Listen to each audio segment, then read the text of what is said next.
जय हिंद दोस्तों, स्वागत है आप सभी का मेरे भाई एक बहुत ही महत्वपूर्ण वीडियो में। और आज ये वीडियो बनानी जरूरी इसीलिए है क्योंकि सवाल मेरे अस्तित्व के ऊपर में है कि मैं आखिर हूं कौन। इतने सारे कमेंट्स जो आप लोग यहाँ अलग अलग वीडियो में कर रहे हैं, क्या वो कमेंट्स जेन्युइन हैं? क्या आपका सवाल जेन्युइन है या आप कहीं गुमराही के शिकार हैं? आपका मेरे ऊपर में एक सवाल होना कि आप एक्साइज इंस्पेक्टर हैं कि नहीं, आपका मेरे ऊपर में सवाल होना कि क्या पता आपने कभी सिलेक्शन लिया ही ना हो, क्या पता आपने कभी पेपर दिया ही ना हो। और ऐसे तमाम तरह के कमेंट्स मैं यूट्यूब के ऊपर में देख रहा हूं, जिसके ऊपर में मुझे लगता है इसका जवाब मैं ही दे पाऊंगा और आपको सारी स्पष्ट बातें मैं ही क्लियर कर पाऊंगा।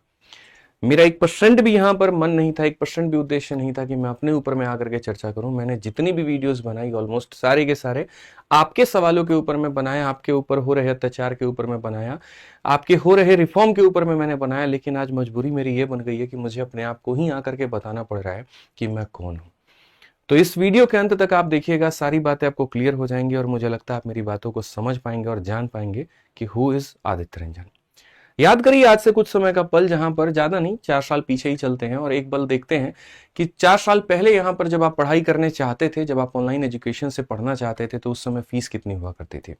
एक मैथ स्पेशल की ही फीस मेरे भाई 3,000 से 4,000 रुपए के बीच में होती थी। उस समय एक व्यक्ति आता है जो 700 रुपए का एक बैच लेकर के आता है और लाइफ टाइम वैलिडिटी बच्चों को देता है। वो है आदित्य रंजन। याद करिए जब आप आज से कुछ समय पहले जितनी कीमत में किताब खरीद पाते थे, आज के समय में आप उतनी ही कीमत में 3-3 4-4 किताब खरीद पाते हैं। वो है एक व्यक्ति, सिर्फ और सिर्फ आदित्य रंजन। याद करिए आज से कुछ समय पहले जहां पर आप गणित में इतने ज्यादा उलझे रहते थे और उसके बाद में फॉर्मूला बुक नाम की एक व्यक्ति किताब बनाता है लाखों रुपए लगा करके और आकर के उसकी पीडीएफ बच्चों में फ्री में बांट देता है। वो है आदित्य रंजन। एक समय पहले जहां पर गणित को समझना कितना मुश्किल होता था, जटिल होता था, और जड़ से लेकर के टॉप लेवल तक पहुंचाना और समझाना किसी के बस की बात वहां पर नहीं थी, वहां पर एक व्यक्ति पूरे गणित को इतना दिलों में उतार देता है। वो है आदित्य रंजन। एक व्यक्ति यहां पर जो बढ़िया तरीके से अपने गाइडेंस के वीडियोस के माध्यम से यूट्यूब पर हर उस बच्चे को गाइड करता है और लाखों की संख्या में सिलेक्शन लेने में मदद करता है। वो है आदित्य रंजन।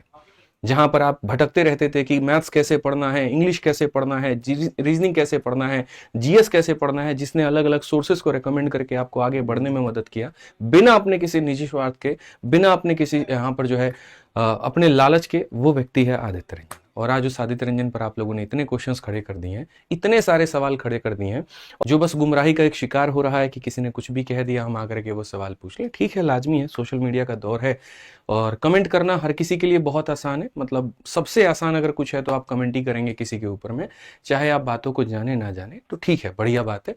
यही सोशल मीडिया के दौर में हमारे पास भी एक हमारी प्लेटफॉर्म है, हमारे पास में मेरी एक आवाज है और उस आवाज को सही तरीके से उपयोग करने में आप पूरी मदद करूंगा और मैं आपको सारी बातें स्पष्ट रूप से बताऊंगा। आज से कुछ समय पहले, थोड़ा सा ज्यादा पीछे नहीं लेके चलूंगा, मैं आपको बहुत पहले लेके चलूंगा, जब मैं यहाँ पर 3 साल पहले यूट्यूब पर पढ़ाया करता था।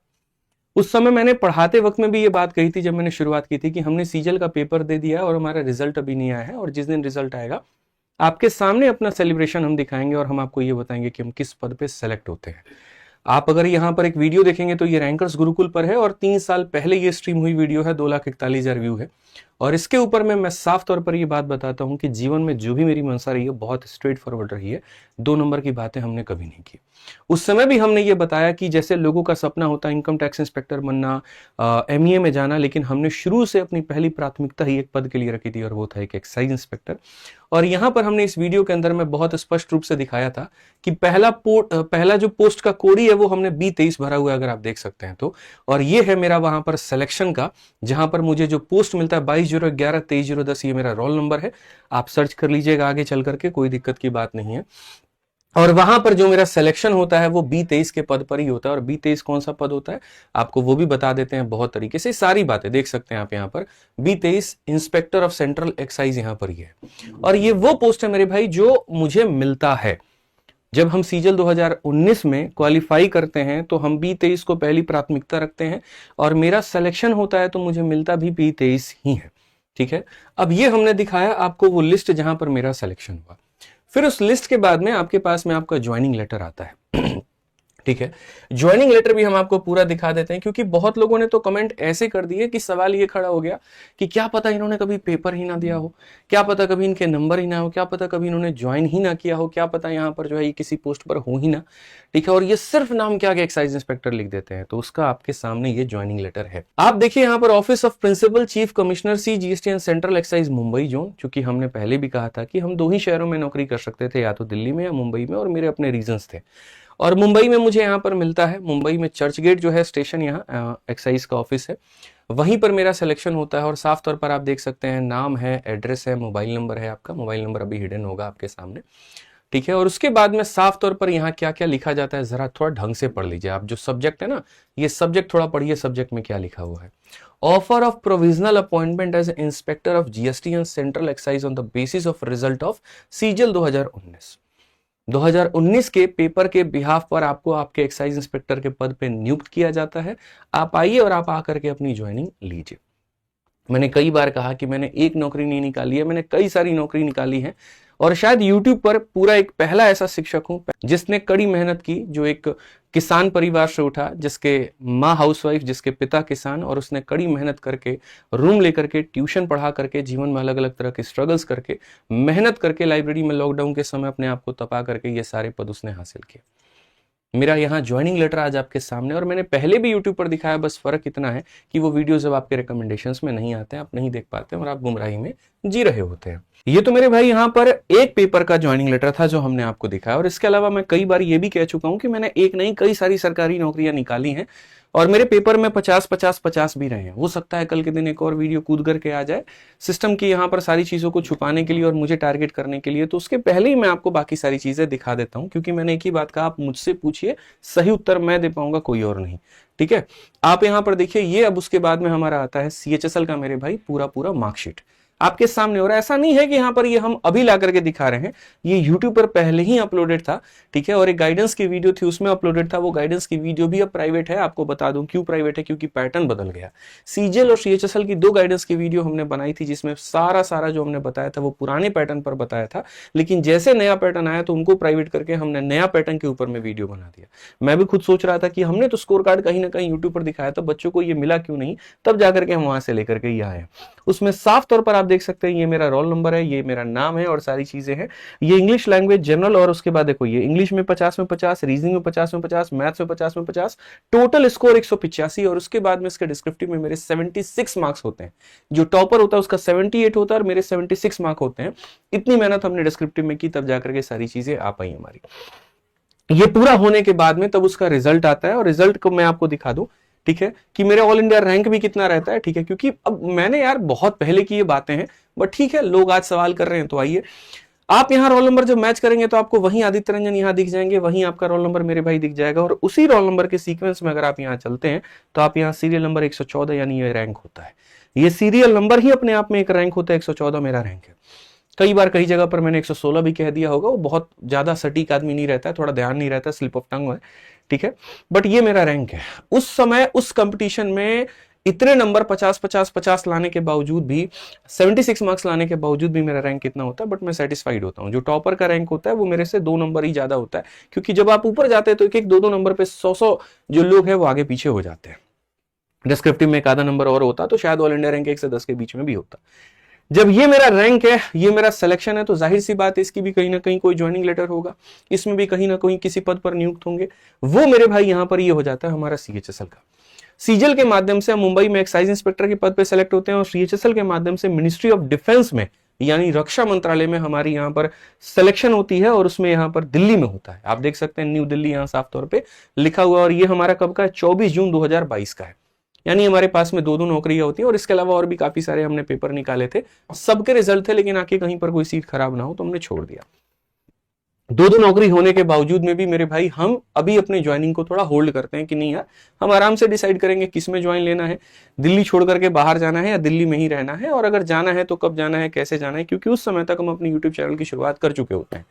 8 जनवरी 2021 को मेरा पहला interview rankers Gurukul YouTube channel पर आता है और उसके बाद से नेक्स्ट डे से 9 जनवरी से हम पढ़ाना शुरू कर देते हैं। 1 साल बाद, 1.5 साल बाद उस समय ज्वाइनिंग आती थी और 1.5 साल तक आप खाली नहीं बैठ सकते, आप बेरोजगार नहीं रह सकते। तो पहले हम ट्यूशन पढ़ाते थे तैयारी करने के समय में, और जैसे मेरे मार्क्स और बाकी सारी चीजें अच्छी हो जाती हैं, जहां मुझे लगता है कि मेरा सिलेक्शन हो गया है, तो हम यहां पर यूट्यूब पर पढ़ाना शुरू करते हैं। 1.5 साल में 4 लाइव वॉचिंग से मेरे भाई हमने अपने चैनल पे लगभग 4000 लाइव वॉचिंग तक गेन कर लिया था। बच्चों का एक अच्छा जो है कंटेंट हमने दे दिया था, काफी सारी चीजें हमने यूट्यूब पर मैराथन शुरू कर दी थी, और उन मैराथन्स का एकदम मिड फेज चल रहा था जब ये सारी प्रक्रिया होती है। उसी दौरान में मेरे भाई यहाँ पर मुंबई से हमारा कॉल आता है और मुंबई में मुझे जाना पड़ता है। अगस्त के समय 2022 की बात है। और किस लिए जाना पड़ता है? इसीलिए कि चलिए भैया अब आपका जो ज्वाइनिंग लेटर हम भेजे थे, आइए उसका मेडिकल करवाइए और उसका फिजिकल करवाइए। और मुझे उसके मेडिकल और फिजिकल के लिए मुझे मुंबई जाना पड़ता है। मैं आपको ये भी चीज दिखा देता हूं थोड़ा सा, अगर ये हम जूम कर पाए तो। ठीक है, आप यहां देखिए, ये मैंने मोबाइल से स्क्रीनशॉट लिया है। 22 अगस्त 2022 में यहां पर मुंबई महाराष्ट्र में हमारी ज्वाइनिंग होती है। चर्च गेट जगह है और वहीं पर हम जाते हैं। और न सिर्फ मैं बल्कि काफी सारे बैचमेट्स होते हैं, सारे लोग होते हैं, और वहां जाकर के हम अपना पहले फिजिकल पूरा पहला दिन कराते हैं, जिसमें हाइट, चेस्ट सब कुछ होता है, वॉकिंग, साइकिलिंग, जिसकी वीडियो भी यूट्यूब पर अपलोडेड है। और उसके बाद में नेक्स्ट डे हमारा मेडिकल होता है, पूरी तरीके से फिट एंड फाइन, डिपार्टमेंट को ज्वाइन करने के लिए रेडी, सब कुछ ऑल ओके, परफेक्ट। ठीक है, फिर हम लोग आराम से जो है यहाँ पर, मैं, मेरा दोस्त, ये सारे लोग हैं वहां जो अपना अपना फोटो लेते हैं। इन्होंने भाई कैमरा अच्छा नहीं था तो कहा भैया आप अपने फोन से ही ले लो। ठीक है, हमने सारी यहाँ पर ली, और उसी समय पर यहाँ फिर हम निकलते वक्त में ये पूछते हैं जी ये वर्दी कहाँ मिलती है। ठीक है, क्योंकि 2-3 दिनों के अंदर में हमें ज्वाइन करना था। हफ्ते कोई 2-3 दिन के अंदर ज्वाइन कर सकता है, कोई हफ्ते भर के अंदर में ज्वाइन कर सकता है। तो वो बताते हैं कि जी आपकी एक शॉप है और इस शॉप पर अगर आप जाएंगे तो वहां जाकर के आप जो है अपना वर्दी ले पाएंगे। ठीक है, तो ये हमारा मेरे भाई वही मुंबई महाराष्ट्र में, क्योंकि लोग कह रहे हैं ना कि बिना आइडेंटिटी कार्ड बने आप वर्दी नहीं ले सकते। टेक्निकली ये रॉन्ग है, बहुत गलत है। मैं आपको बता दूं, आपका जब सारा फिट हो जाता है आज के समय के हिसाब से, पहले के समय का क्या था मुझे नहीं पता, आज के समय किसी से बात करो बता देगा। आज के समय के हिसाब से अगर आप जाते हो, आप सारा फिट एंड फाइन हो जाते हो, आप एलिजिबल हो, अपना यूनिफॉर्म सिला सकते हो। तो उस समय ये जो स्टार होते हैं जो कंधे पर आपके लगते हैं, ये जो बैच यहां लगता है और ये जो बेल्ट पर हुक जो लगता है, ठीक है, ये वही दुकान पर जाते हैं जो हमें रेकमेंड किया जाता है कि ये कैसी दुकान है, फलाने जगह पर, वहां जाएंगे, आप अपना रिजल्ट उनको दिखाएंगे, आप यहां से जो क्लियरेंस सर्टिफिकेट दिखाएंगे तो आपका वहां पर पूरा ये मिल जाएगा। और आप अपना वर्दी का नापी दे दीजिएगा ताकि सेल हो जाए और हफ्ते भर के अंदर में आकर के ज्वाइन कर लीजिएगा। तो हम सारे लोग यहाँ पहुंचते हैं मुंबई महाराष्ट्र में रात के 8:30 बजे लोकल ट्रेन लेकर के, और ये सारा हम परचेस कर लेते हैं, वर्दी की नापी से लेकर के सब कुछ हम दे देते हैं। ये पूरा हमारा हो जाता है। ये था, और ये हमारा बेल्ट था। आप देख सकते हैं दुकान पे ये पूरा नापी उपी ले रहा है, सारा लिख रहा है यहाँ। ठीक है, अब उसके बाद में क्या होता है, हम जो है मुंबई में 1-2 दिन रुक करके फिर वापस हम दिल्ली आ जाते हैं। यूनिफॉर्म सारी चीजें रेडी करा करके, सब ओलो के करा करके दिल्ली आने के बाद में कुछ ऐसी स्थिति परिवार में हो जाती है कि पापा की तबीयत खराब और ऑपरेशन हो गया अपेंडिक्स का, जिसके कारण मुझे मेडिकल लगाना पड़ता है कि मैं 2 महीने तक नहीं आ सकता। मेरे घर में करने वाला सिर्फ मैं हूं, और ऐसी स्थिति में मैं अपने पिता को छोड़ के नहीं आ पाऊंगा। मैं कुछ समय के बाद में ज्वाइन करूंगा। उसी दौरान में यहाँ पर आपका अगस्त का महीना है, उसी दौरान में यहाँ पर जो है आपका छठ का समय आ जाता है और दीपावली का समय आ जाता है। फिर दीपावली का दिन होता है, और दीपावली के दिन में यहाँ पर मेरी मम्मी सिर्फ एक चीज मेरे से मांगती है कि अगर आज के दिन तुम वर्दी पहन करके एक बार दिखा सकते हो तो इससे बड़ा मेरे लिए और कुछ भी नहीं होगा। संदेह काफी ज्यादा होता है कि क्या पता ये गलत हो कि सही हो, तो हम 2-3 लोगों से राय मशवरा भी करते हैं जो डिपार्टमेंट के ही होते हैं, और उनका ये कहना होता है कि आप यूनिफॉर्म पहन करके पब्लिक प्लेस में मत जाइएगा। आप कोई ऐसा काम मत करिएगा जैसे कि रेड मारना या कोई ऐसा काम करना जो एक ऑन ड्यूटी ऑफिसर ही कर सकता है। बाकी जैसे लोग जो है ज्वाइनिंग के पहले भी यूनिफॉर्म पहन करके अपने घर में ट्रायल लेते हैं, तो आप भी पहन सकते हैं, 2-3 फोटो ले सकते हैं, इसमें कहीं पर कोई दिक्कत नहीं है, क्योंकि आप ज्वाइन तो करने ही वाले हैं। और कोई एक चीज भी आपकी ऐसी नहीं है जो पेंडिंग है, आप पूरी तरीके से टेक्निकली फिट एंड फाइन है, आप ज्वाइन कर सकते हैं। तो वो मेरे भाई दिन होता है, और जहां पर हम जो है अपने घर में यूनिफॉर्म पहनते हैं। मेरी मम्मी होती हैं, भाई होता है, और जो है बहन होती हैं, ये सारे के सारे लोग होते हैं अपना घर में पहना। 2-3 बच्चे भी आए थे मिठाई खिलाने, विक्रम सर भी आए थे, तो हम यहाँ फोटो वोटो अपना शूट होता है और सारी चीजें होती हैं, फोटो खींच करके अपना रख लेते हैं। कहीं पर भी एक भी काम ऐसा नहीं है जहां पर हम टेक्निकली रॉन्ग है, क्योंकि एक व्यक्ति जिसके आरटीआई की रिप्लाई को दिखाया जा रहा है, ये वही व्यक्ति है जो एक कोचिंग संस्थान से पैसे लेकर के मेरे ऊपर में एफआईआर करता है मुखर्जी नगर थाने में, और वो ये कहता है कि एक्साइज इंस्पेक्टर का ढोंग रच करके ये काफी सारे बच्चों का सिलेक्शन जो है अपने पास में लेकर के आते हैं, और उनको यहाँ झूठा दावा दिखाते हैं, और इस बात का पूरा प्रमाण हम दिल्ली पुलिस और हम कोर्ट में देते हैं। वही व्यक्ति फिर वापस से जो है अलग अलग जगह पर उस आरटीआई रिप्लाई को सर्कुलेट करके और फिर से वहां पर वही फेक चीजों को फैलाना शुरू करता है जो आज आपके सामने निकल करके आया है। ठीक है, तो ये हमारा मेरे भाई रह गया एक्साइज इंस्पेक्टर का। फिर उसके बाद में हमने सीएचएसएल, सीजीएल, ये सारी चीजें दिखा दी। अब सबसे बड़ा सवाल मेरे भाई पता है क्या है? अब मैं आपको एक सबसे मजे की बात बताता हूं कि आप किस तरीके से किन किन चीजों के शिकार होते हैं। आपको पता भी नहीं चलता यहां पर कि आपको क्या बना दिया जाता है और कितने बड़े आप इमोशनल फूल और कितने बड़े मेरे भाई यहां पर बेवकूफ बन जाते हैं। याद करिए हम चर्चा किस चीज के ऊपर में कर रहे थे, एसएससी में हो रहे सारे कमियों के ऊपर में कर रहे थे। हम चर्चा एडीक्विटी के फेलियर पर कर रहे थे, हम चर्चा एसएससी के फेलियर पर कर रहे थे, हम चर्चा सिस्टम के फेलियर के ऊपर में कर रहे थे। और इस चर्चा को मेरे भाई बना दिया गया एक व्यक्ति के ऊपर में लाकर के क्वेश्चन मार्क कि पूरी दुनिया ये भूल जाए कि तुम्हारे साथ स्टेनो में भी गड़बड़ हुआ है। पूरी दुनिया ये बात मान ले कि हाँ स्टेनो वाले बच्चों के साथ में गलत हुआ, सही हुआ, पेपर हो गया तो हो गया, दोबारा भूल जाओ तुम्हारा कोई पेपर होगा। पूरी दुनिया ये भूल जाए कि ये एग्जाम में कहीं पर कोई दिक्कत आ भी सकती है। पूरी दुनिया ये भूल जाए कि अभी सीजल का पेपर पोस्टपोन्ड हुआ है, लेकिन ऐसा नहीं है कि इंफ्रास्ट्रक्चर सही हो गया है, ऐसा नहीं है यहाँ पर कि सारी चीजें बेहतर होंगी, सब भूल जाओ तुम। मीडिया चैनल से कॉल आता है और बढ़िया तरीके से वो बच्चों के ऊपर में बात करने की बात करते हैं और तब वहां हम इंटरव्यू देने जाते हैं, फाइल लेकर के पूरा पूरा पहुंचते हैं, सारी चर्चा इसके ऊपर में होती है और एक ऐसे घुमा करके सवाल पूछा जाता है जिसका जवाब ऑलरेडी आदमी कोर्ट पुलिस और हर जगह दिया गया होता है और बार बार उसी चीज को हाईलाइट की जाती है। पूरा इंटरव्यू बच्चों के ऊपर में है, लेकिन टाइटल पर किसी दो टीचर की कंट्रोवर्सी दिखाई जाती है तो और चीजें दिखाई जाती है और अलग अलग लोगों का इंटरेस्ट देखिए उसके शॉर्ट्स को काट काट के वायरल करते हैं। शायद ये सिस्टम के द्वारा कराया गया, ये भी हो सकता है ताकि बच्चों के दिमाग से एक पल के लिए निकल जाए कि उनके साथ में कितना गलत हो रहा है, उनके साथ में चीजें क्या हो रही हैं। कंट्रोवर्सी का रूप देना, बाकी सारी चीजें करना, सब वो कोशिश की जाती है कि बस बच्चा दिमाग से ही निकाल दे। सरकार भी बीच में मजे लेकर के चले जाती है, इतना सारा हो हंगामा होता है लेकिन उसके ऊपर में एक भी प्रतिक्रिया नहीं आती है और दो टीचरों की कंट्रोवर्सी पर आकर के वो ये बोल देते हैं कि मेरे भाई ये कंट्रोवर्सी के कारण ऐसा हो रहा है, बाकी तो सिस्टम में कोई दिक्कत ही नहीं है। अब सोचिए सवाल किस व्यक्ति के ऊपर में हो रहा है जिसने हर वो कोशिश की, जिसने जान की बाजी लगा दी, जिसने अपने ऊपर में हर वो डिपार्टमेंटल एक्शन था जो नहीं सहना था। उसको क्या जरूरत थी मुझे, मेरे जीवन में सब बढ़िया चल रहा था, भगवान के दिए हुए सब कुछ है मेरे पास में, माँ बाप हैं, परिवार है, खुशी है, अच्छा खासा धन दौलत भी है, आप लोगों का आशीर्वाद भी है, चैनल्स भी हैं, बढ़िया काम चल रहा है। मुझे क्या जरूरत है यहाँ पर कूदने की, क्या जरूरत है मुझे मेरे भाई 31 जुलाई में जाकर के अपने ऊपर में लाठी खाने की, जाकर के FIR करने की वहां पे अपने ऊपर में। ठीक है, 3 अगस्त की अगर हम बात करें, 3 अगस्त में हमने ज्ञापन दिया, हमने थाली बजाया, हमने कैंडल मार्च दिखाया। लोग कहते हैं रील रील रील, आप मेरा थाली बजाने का एक भी वीडियो ला करके यूट्यूब पर दिखा दो, आप मेरा कैंडल मार्च का एक भी वीडियो ला करके दिखा दो। जबकि ये वो प्रक्रिया थी जिसमें पूरे आदित्य रंजन पार्टिसिपेट नहीं कर रहे थे, पूरे भारत के लोग इसके अंदर में सम्मिलित थे। जो जहां जहां पर ज्ञापन दे रहा था, जो जहां जहां थाली बजा रहा था, जो जहां जहां कैंडल मार्च निकाल रहा था, अपनी अपनी वीडियोस निकाल करके यूट्यूब पर पोस्ट करके सरकार तक बातें पहुंचा रहे हैं। और आज यही ज्ञापन का दूसरा नाम लोग दे रहे हैं CGI। और बढ़िया कदम है, मैं इसको बिल्कुल अप्रिशिएट करता हूं और ऐसा करना भी चाहिए। अगर जो भी आप कदम उठा सकते हैं सरकार तक अपनी बात पहुंचाने को, आप पहुंचाइए, आपके साथ में गलत हो रहा है। 8 अगस्त के दिन में मेरे भाई एक एक्सपोज ऐसी वीडियो लेकर के आते हैं जिसके ऊपर में 3 अलग अलग कंपनी से मेरे भाई जो है प्रॉब्लम आती है, जिसके ऊपर में आवाज उठाते हैं वो भी, और सिस्टम से लेकर के जो मैं आपके सामने नहीं डिस्कस कर सकता। मैं ये बता तक नहीं सकता कि मेरे ऊपर में क्या क्या बीता है, कितने एक्शंस हो चुके हैं और कितने मेरे भाई मानहानि आ चुके हैं। मैं आपको लिटरली बताऊं तो मैं बता नहीं सकता। ऐसे तरीके से मुझे घेरा गया कि मुझे वो लाइन यहां महाभारत की याद आ जाती है कि कर्ण हारा नहीं था, हराया गया था, और अर्जुन जीता नहीं था, जिताया गया था। बस ये लाइन मेरे भाई यहां पर पूरी तरीके से हमें याद आ जाती है, आप समझ लीजिए। बस ये पूरा पूरा आप समझ लो कि 8 अगस्त की एक्सपोज वीडियो बना करके और अपने ऊपर में आदमी इतना कुछ सह लेता है कि चलो ठीक है यार, कोई बात नहीं, हो गया तो हो गया, कोई दिक्कत नहीं है। ठीक है, बच्चों को किसी तरीके से न्याय मिल जाए तो बेहतर है। 24 अगस्त को भी प्रोटेस्ट करते हैं, सारी चीजें करते हैं, सिर्फ इसी बात पे कि सरकार तक ये बातें पहुंचे। और पूरे प्रोसेस में 1% भी दुनिया ये याद नहीं रखती है कि इस इंसान ने अपने ऊपर में क्या क्या सहा है।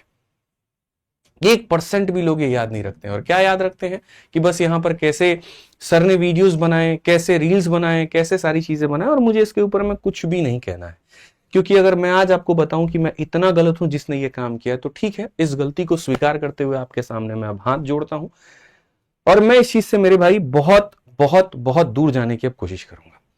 आपकी लड़ाई है और आपके पास बहुत अच्छे एक लीडर हैं, आपके पास में आपके बहुत प्यारे शिक्षक हैं, और यकीन मानिए मेरी पूरी शुभकामनाएं उनके साथ में है कि वो आपके लड़ाई को लड़े, वो आपकी लड़ाई को आगे लेकर के जाए। ना मुझे पहले कोई लीडर बनना था, ना मुझे आज कोई लीडर बनना है, ना मुझे भविष्य में कोई लीडर बनना है। मैं अपने आप में बहुत मस्त हूं, मैं अपने जीवन में बड़ा खुश हूं। पढ़ाना जो मेरा धर्म है, मैं अब उसी चीज को निभाऊंगा और आपको कलम से क्रांति देते रहूंगा। बाकी आपके सेंटर्स पर, सिस्टम्स पर कहीं कोई गलती होती है, वहां पर आपको आदित्य रंजन नहीं मिलेंगे, क्योंकि आदित्य रंजन रील बनाने वाले टीचर है और रील बनाने वाले टीचर कभी भी यहाँ बच्चों के साथ में नहीं होते हैं। पढ़ाने का काम है मेरा, मैं आपको वो करके दिखाऊंगा और इतना परफेक्ट कि जिसमें आप बहुत खुश होंगे।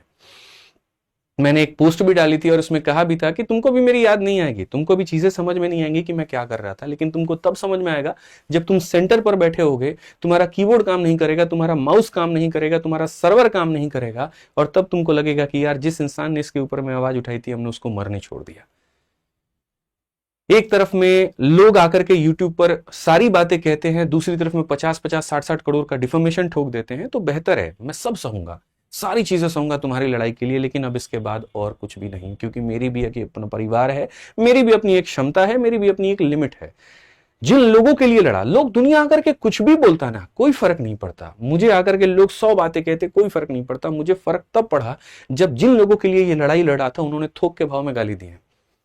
40,000 से 50,000 कमेंट में मेरे सिर्फ नेगेटिव कमेंट्स आए। एक कैसे दुनिया है, कैसे लोग हैं, महीने भर के संघर्ष को एक क्वेश्चन मार्क पर भूल करके फर्जी इंस्पेक्टर, फर्जी ये, फर्जी वो लिखना शुरू करते हैं, और उस व्यक्ति के लिए लिखते हैं जिसने इतना कुछ सहा है तुम्हारे लिए, उस व्यक्ति के लिए। तो ठीक है, आपकी लड़ाई है, आप लोगों को मुबारक है, बढ़िया है, बेहतर करिए, मेरी पूरी शुभकामनाएं आपके साथ में है। आप जरा एक बार अपने आप से सवाल कर लीजिएगा कि जो फेज 13 का पेपर हुआ था तो उसके री एग्जाम का क्या हुआ। अपने आप से ये सवाल कर लीजिएगा कि स्टेनो का जो आपका पेपर था, जो गड़बड़िया हुई थी, उसके बारे में चर्चा क्यों नहीं हुई। और मैं आपको बता दूं मेरे भाई कि सीजीएल में भी ऐसी समस्या होनी है अगर ये वेंडर नहीं बदला, अगर कहीं पर किसी तरीके से चेंजमेंट नहीं हुए तो।